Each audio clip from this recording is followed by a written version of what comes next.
ఈరోజు తిరుమల తిరుపతి దేవస్థానానికి ఏ రకమైనటువంటి చైర్మన్ అండి మీరు అపాయింట్ చేసింది?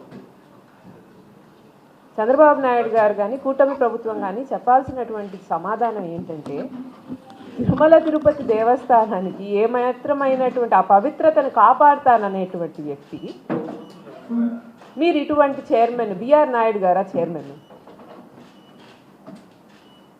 ఆయన గురించి ఆయన్ని చైర్మన్గా పెట్టే ముందే ఆయన గురించి మీకు నిజాలు తెలియవా?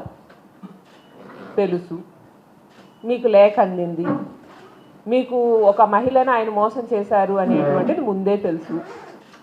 మొట్టమొదటిగా మహిళలకి జరిగే అన్యాయాల మీద మీరు అసలు ఏ రోజు కొంచెం కూడా దృష్టి పెట్టింది లేదు, అది పక్కన పడేసేయండి. అట్లాంటిది ఒక మహిళని మోసం చేసినటువంటి వ్యక్తిన మీరు తిరుమల తిరుపతి దేవస్థానంలో సేవకు పెట్టేదండి?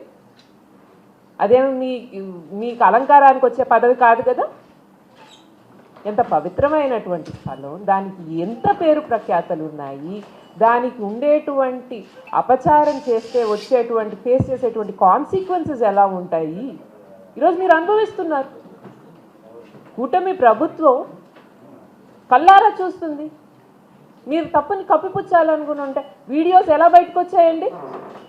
ఎవ్వరూ దాని మీద ఏమి పరిశోధనలు చేయలేదు, బిఆర్ నాయుడు వెనకాల ఎవరు పోలేదు, ఎలా వచ్చాయి బయటికి? మరి మీరు చేసిన పాపం, వెంకటేశ్వర స్వామికి మీరు చేసిన తప్పిదం, అపరాధం, క్షమించరానటువంటి నేరం. పరమాత్మకి మీరు నేను అన్న తేడా ఉండదండి, ప్రతి ఒక్కరు ఒకరే. అటువంటి పరమాత్మనే మీరు మోసం చేయాలి అని అనుకున్నారనంటే ఇంకేమనుకోవాలి?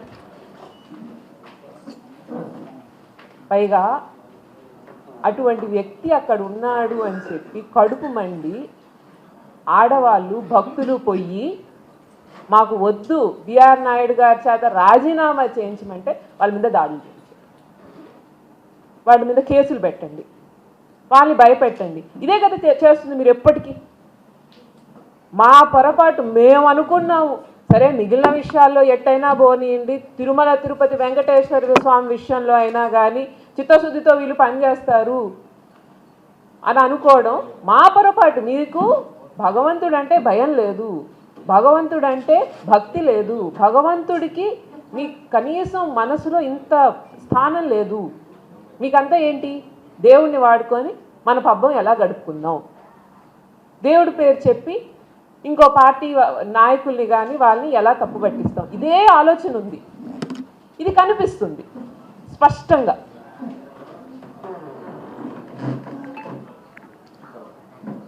మీరు ఈరోజు వెళ్ళి మీ మనవడి పుట్టినరోజు తిరుమలలో జరుపుకొని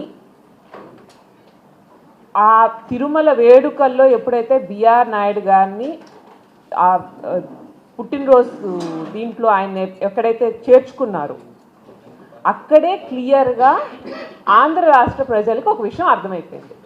ఓకే, చంద్రబాబు నాయుడు గారి కుటుంబ సభ్యులు వెళ్ళి బిఆర్ నాయుడిని వెనకేసుకొస్తున్నారు అని అంటే వీళ్ళకి తిరుమల తిరుపతి దేవస్థానం మీద ఏ రకమైనటువంటి గౌరవం లేదు, ఏ రకమైనటువంటి బాధ్యత లేదు.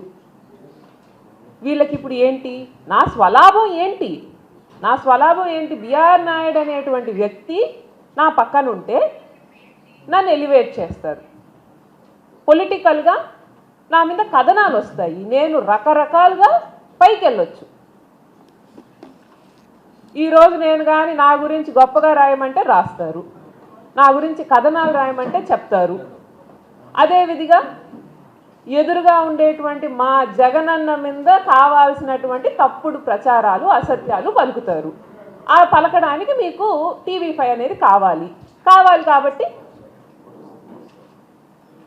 మీరు బిఆర్ నాయుడిని ఎక్కడికెక్కడ వెనకేసుకొని వస్తూ ఆయన చేసిన తప్పుల్ని పక్కన పడేసి ఆయన్నే ఇంకా చైర్మన్గా కొనసాగిస్తూ ఎంత దారుణం, ఎంత ఘోరం కాకపోతే